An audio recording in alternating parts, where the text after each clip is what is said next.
Today on People Now, Nikki Bella and John Cena reunited. We have details. Roseanne Barr is tweeting again, but this time it's on behalf of the cast and crew who lost their jobs because of her.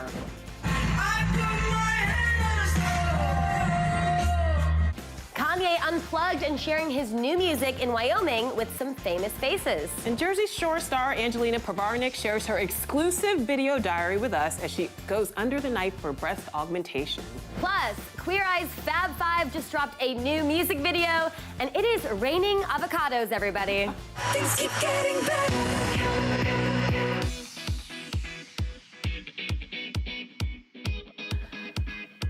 Happy Friday, everyone. Yay! Welcome to People Now. And what better way to enjoy a Friday than with a big old donut? Because yes, it is National Donut Day, you guys.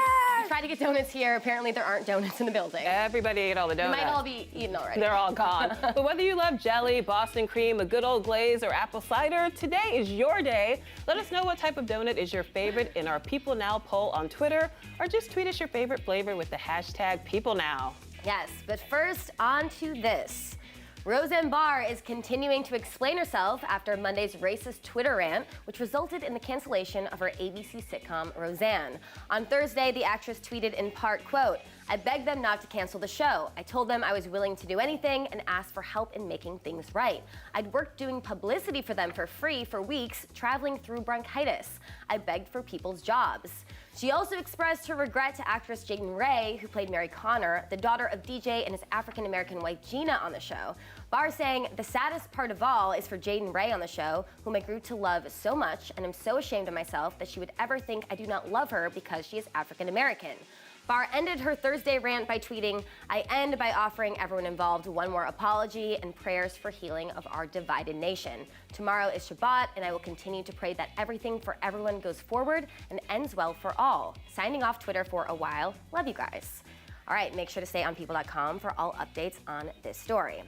Some happy news for your Friday. Nikki Bella and John Cena are back together. Yay! More than a month after the pair ended their engagement and called off their destination wedding, a source confirms the couple has officially rekindled their romance, going on to say, quote, "They were always going to find their way back to each other. It was never going to be permanent." I think we all knew that. I don't know. Yeah. Other insiders previously revealed the decision to call it quits was due to differing stances on marriage and kids. One source explaining it was a wedding that was entered into under false pretenses. She was pretending she was okay with not having a kid. He was pretending he absolutely couldn't and wouldn't budge on that point.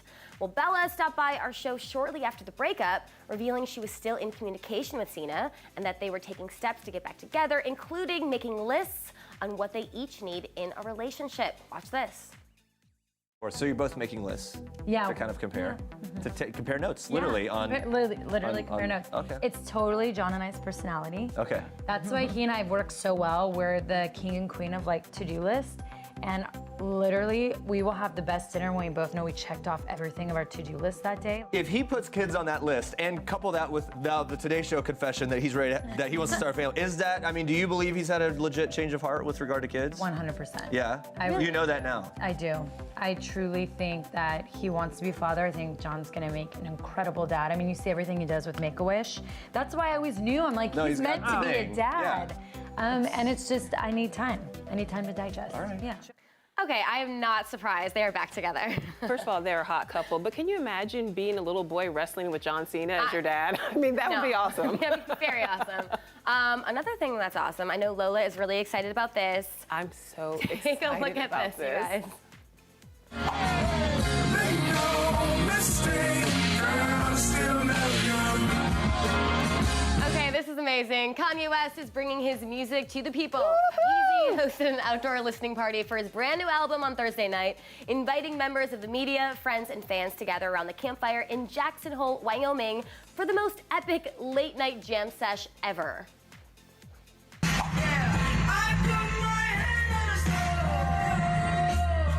To see if I still bleed.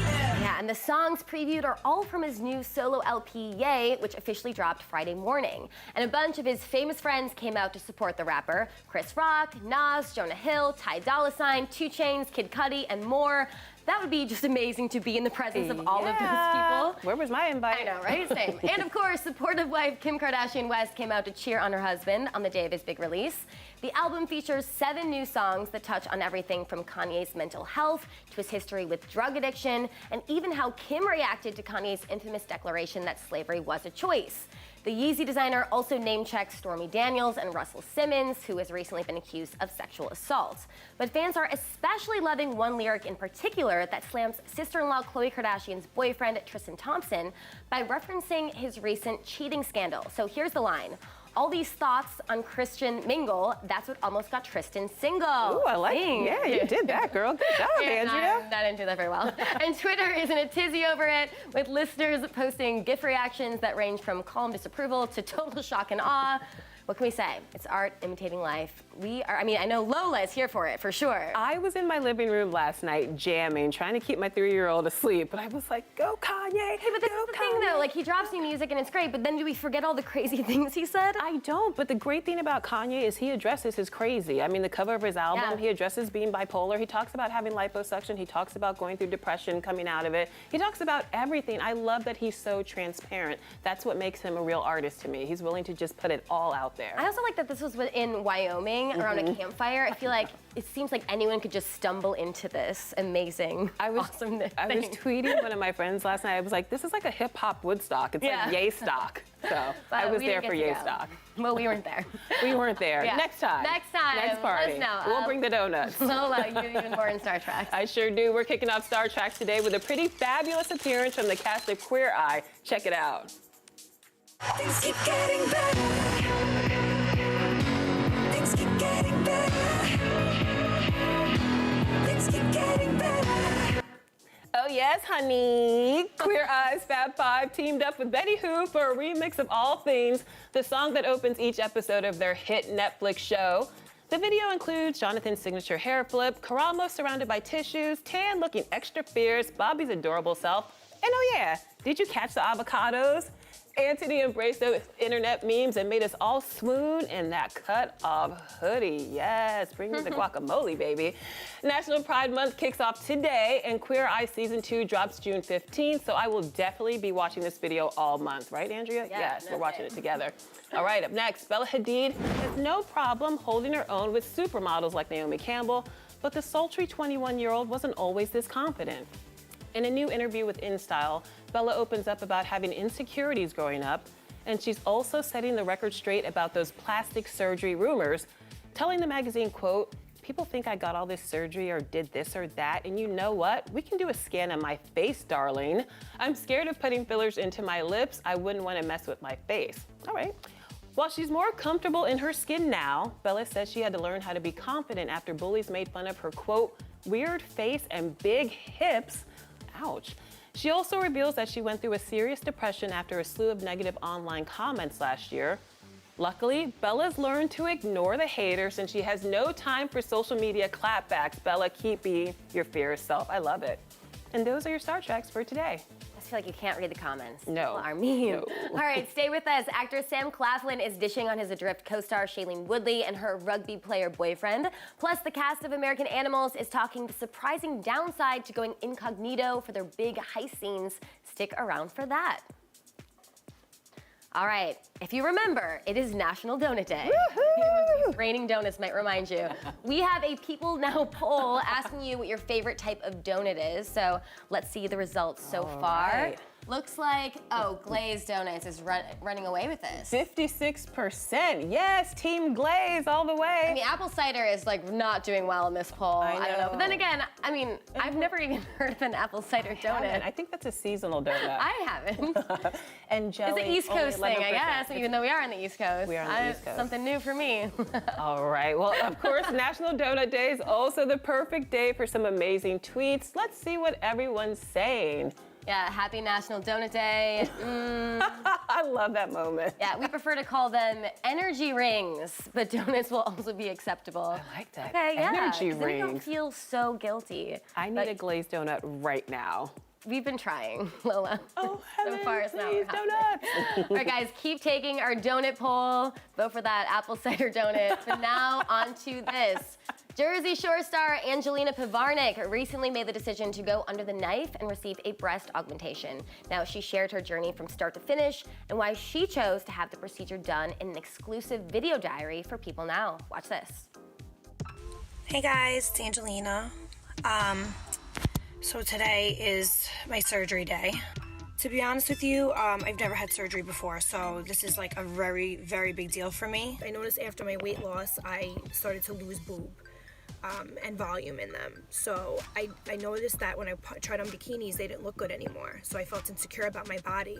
Right now, my body image, I don't like it. As a woman, you don't feel womanly if you don't have nice boobs. Like mine are sagging. Anyway, wish me luck, I'm going in. I'm really nervous. Okay, here we go. So this is the day, right? That's right. Today's the day. Yeah. And my question, I'm not gonna die, right? Nah. For somebody that's never had surgery before, like it's basically just all in your head, right? Like mostly. Well, I mean, you know, being anxious before surgery is totally normal. A little combination of anxious and excitement is kind of very common. But once you get upstairs, you know, you get your IV started and just kind of everything kind of flows nice and naturally, and everything really kind of falls into place and you kind of start to relax. I'm coming in right now, freaking out. I just want to be put under at this point. My nerves are just so shot, and I just want to get this over with.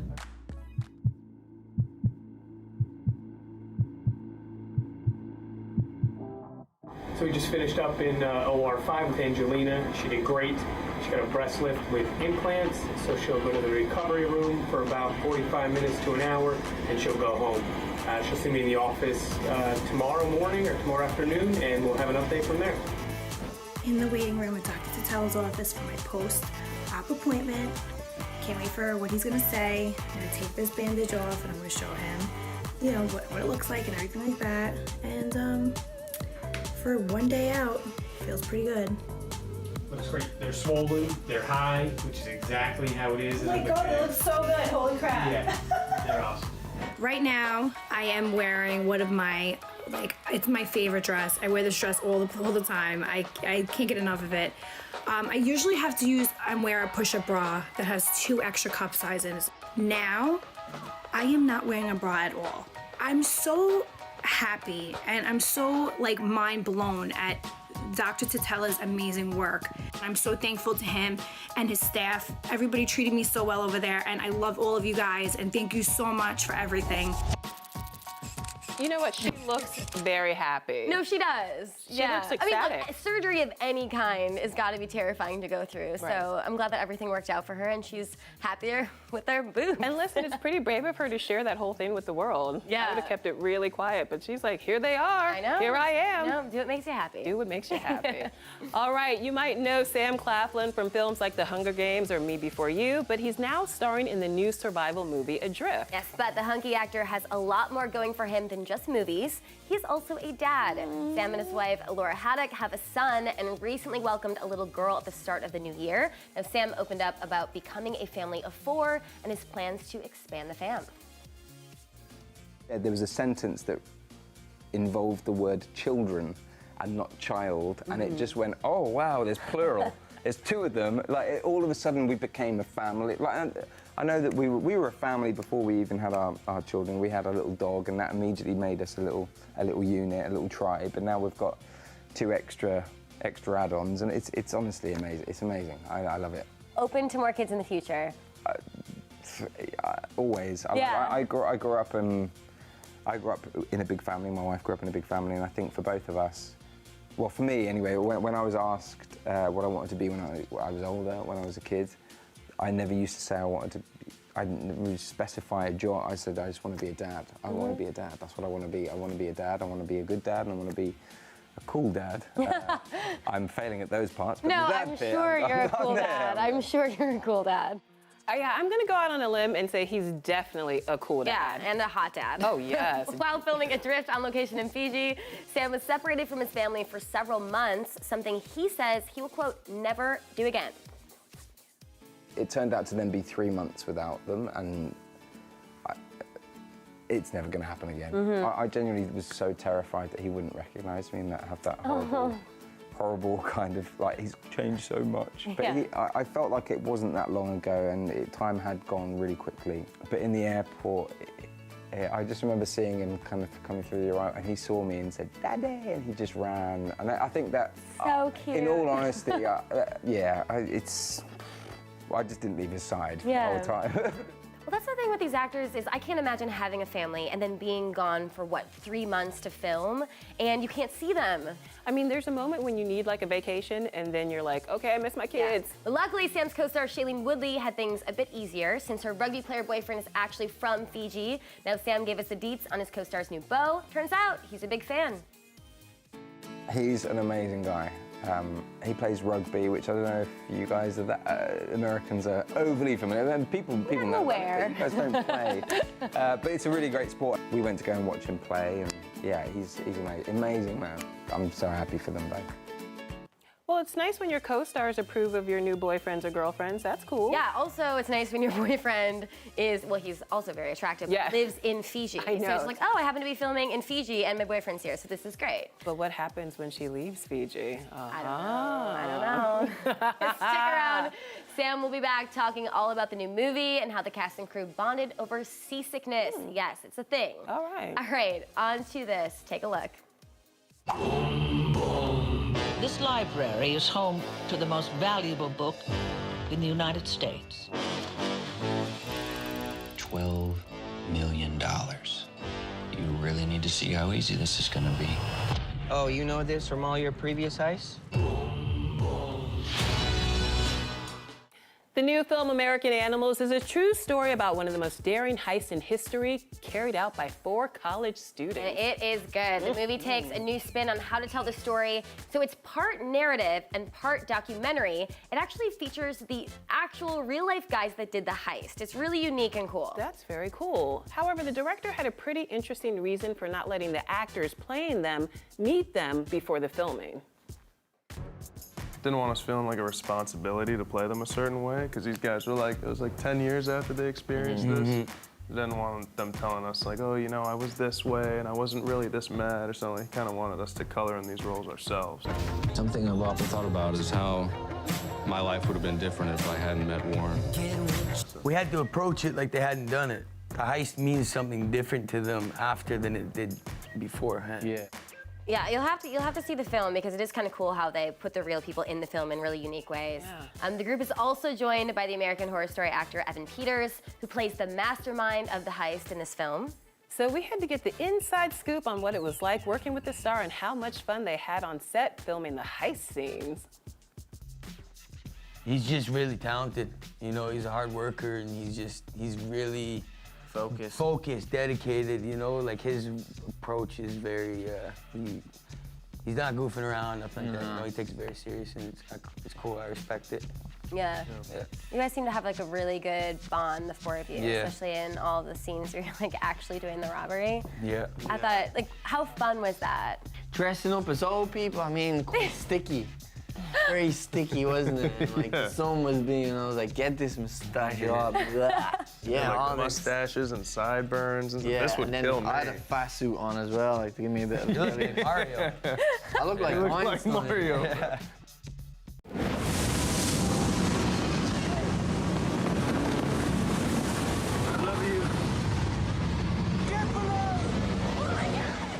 That is intense. Adrift hits theaters today and is based on the true story of sailors Richard Sharp and Tammy Oldham. Now Sam Claflin and Shailene Woodley star in the larger-than-life drama, but filming on the open sea came with some significant challenges as the cast and crew struggled to find their sea legs.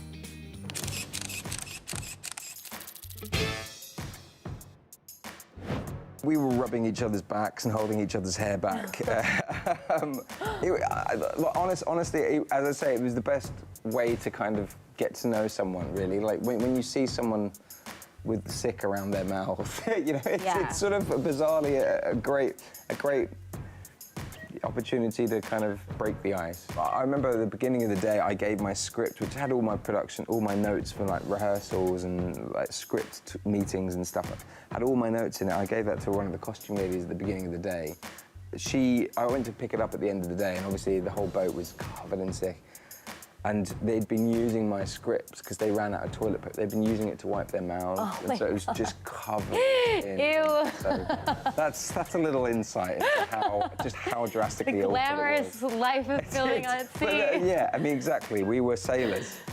Hashtag barf, okay? It's not a fun story.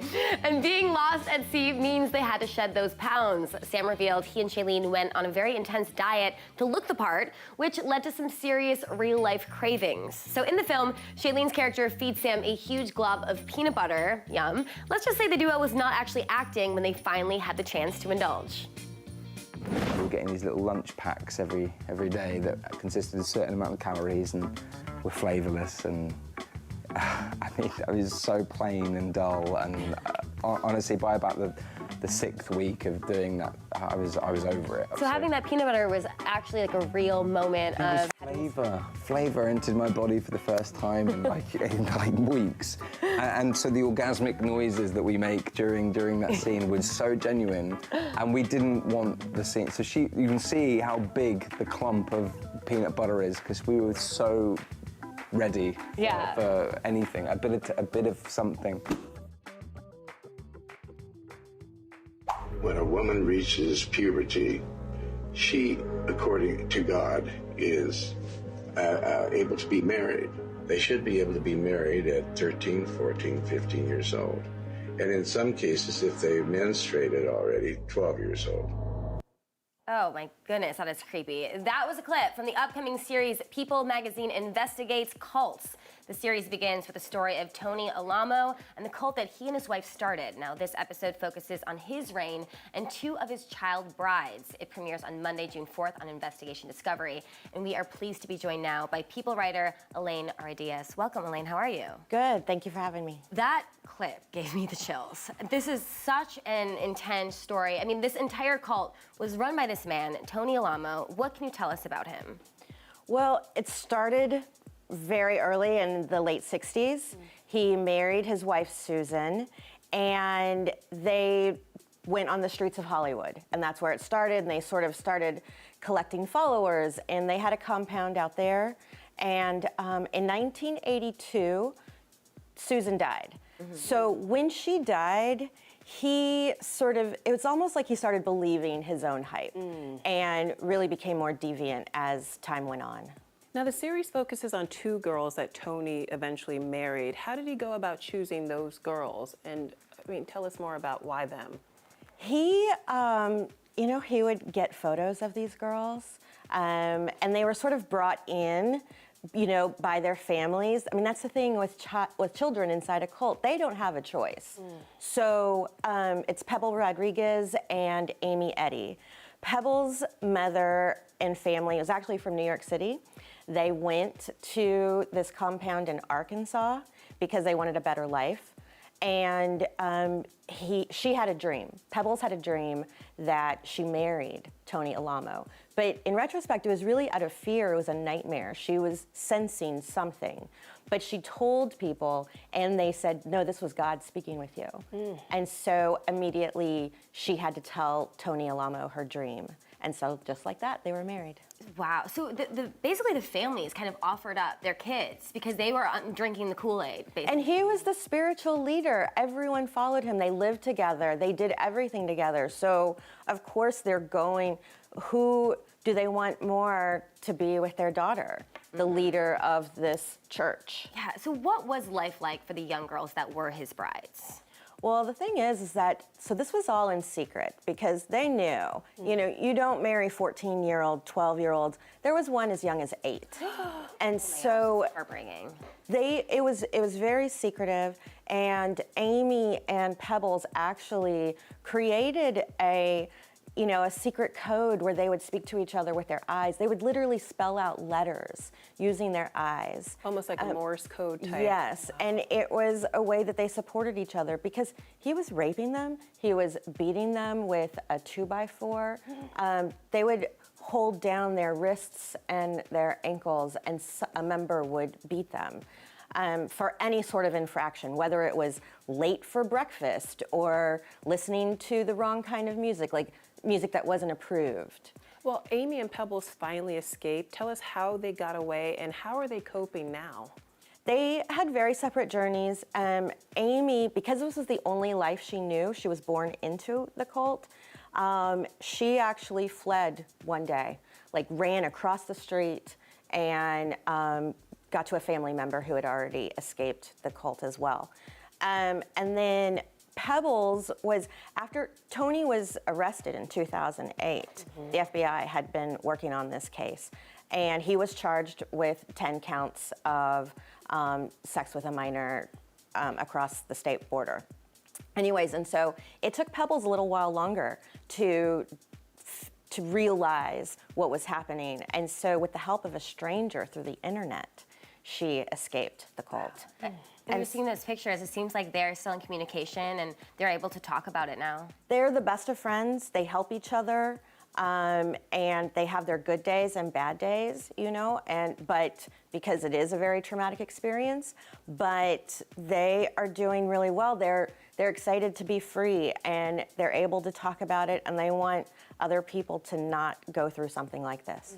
What a crazy, horrible story, but I'm glad that they are seemingly doing better and everything. Elaine, thank you so much for being here. And you guys, make sure to check out People Magazine Investigates Cults. It premieres on Investigation Discovery on June 4th. Mom, I'm so proud of you for Your Mom Cares. It's an amazing organization. All moms are amazing. God bless you guys. You're doing amazing work. The Voice judges Alicia Keys and Adam Levine recently shouted out their moms, Taria Joseph and Patsy Noah, to promote the amazing work that they are doing with their mission called Your Mom Cares. The team of celebrity moms strive to help children in need. Now, we learn more about the organization from Patsy and her co-founder / best friend, Sharon Feldstein, who is mom to actor Jonah Hill and actress Beanie Feldstein. Now, they revealed to us that their friendship formed way before their famous kids ever came into the picture. Oh my God. I don't remember the year, but it was whenever I turned 18 and Sharon was 17, and we met in an airport. Las Vegas. In an airport. Our boyfriends were best friends since they were 12. This was a big weekend for me, away, and my parents let me go, and same with Sharon, and we met in an airport. I have a picture of us. This is a picture from the exact night that Patsy and I met. Guess who is who in this picture? That's our picture. In Vegas. I love that. And they go way back. It's amazing. Sharon and Patsy say that their kids actually grew up together. So it's great to think they all went on to become such huge stars. Now, the duo, who say they've always been socially conscious, reveal just how the vision for Your Mom Cares came to be. We just did this PSA, which got a wonderful response, and we help kids with health care. And I thought, you know what, moms are so powerful, we can figure out a way to help more kids and do bigger and better things and involve all moms. We have this amazing platform that just sort of happened by luck, a fluke, whatever you want to call it. Our kids grew up together, almost like brothers and sisters, and became people of note. I mean, they have careers that are in the public eye. And we thought this would help us bring attention to important causes. And the duo has also worked with moms like Chris Paul's mother, Robin Paul, and Michael B. Jordan's mom, Donna Jordan. Now, after 45 years of friendship, Sharon and Patsy have learned how their personalities complement one another's perfectly for the work that they do, and explained what exactly makes them so different. Solid citizen, creative dreamer. No, yeah, Sharon's the idea person for sure. I mean, I'll have a, moment of brilliance about once every 6 months, but Sharon has them about 8 times a day. But she's brilliant, and she's kind, and she's smart, and she's the best partner ever. How do you like that? Top it. I don't know that I can. I called you a genius. We're each other. We call each other our person. She's my person, and I'm her person. They have the cutest friendship. Love their and I love friendship. the cause too. Yeah. All right, you guys, let's check our National Donut Day poll one last time.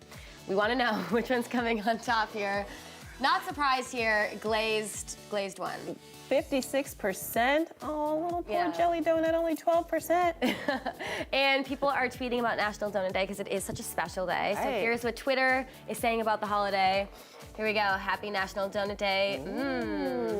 That's our So this is IMDb. They did a little montage of every time you see donuts, in TV and film. I love that Sandra Bullock moment. Yeah, That's there you great. Donuts pop up a lot. Ooh, Keanu in a donut, yes. I like that. Yeah, got your SpongeBob. Yes. Rainbow donuts. Can't forget the rainbow donuts.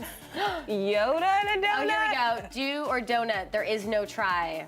It's pretty clever. I like pretty that. clever. All the Star Wars fans getting into Today, it. our diets are going to the dogs. That's because it's National Donut Day. Donut Day, National Donut Day. Well, we'll be asking you a new question of the day Monday on People Now, so come back at noon. Yeah, today's National Donut Day. We didn't get our donuts. Maybe we'll get our wish next week. I don't know. I'm gonna get that glazed donut. After the show, me and you, we're going to Krispy Kreme or Dunkin' Donuts or anybody else who'd like to give us a free donut, and we're gonna make it happen. That's my favorite thing about the national days is that like you don't have to feel guilty. No. Normally you're like, I don't know if I should really have a donut, but if it's National Donut Day, you kind of have to. Calories don't count today at all. They don't. But a lot of places are handing out free donuts, and I heard that Krispy Kreme and Dunkin' are two outlets that are, so. They are. I know where to Okay, go. you heard it from Lola, so if you go there and they're not giving you free donuts, you better say that Lola told you on People Now that you deserve your free donut. A Krispy Kreme, a Krispy Kreme. I want my Krispy Kreme. Coming up next week, Younger is back. Love Younger. Now the stars Sutton Foster and Peter Herman will stop by to chat all about the drama that we can expect in season 5. And Bachelor alum Corinne Olympios will join us to break down the latest episode of The Bachelorette. And I am so excited for Corinne. It's gonna be awesome. She's the super villain, Yes. and I'm excited to hear her take on this And season. she has a nanny. All right, thanks for watching. And for now, we leave you with one last theme from former Bachelorette JoJo Fletcher. Have a great weekend, guys. Hey guys, I'm JoJo Fletcher, and this is One Last Thing. My last big splurge would be actually light fixtures for the new house I'm renovating. My last date night was 3 days ago. We went and had sushi. Last time I laughed so hard I cried was probably Halloween when me and my girlfriends all dressed up as dudes. My favorite movie wedding would be in Walk to Remember, like just cue all the tears.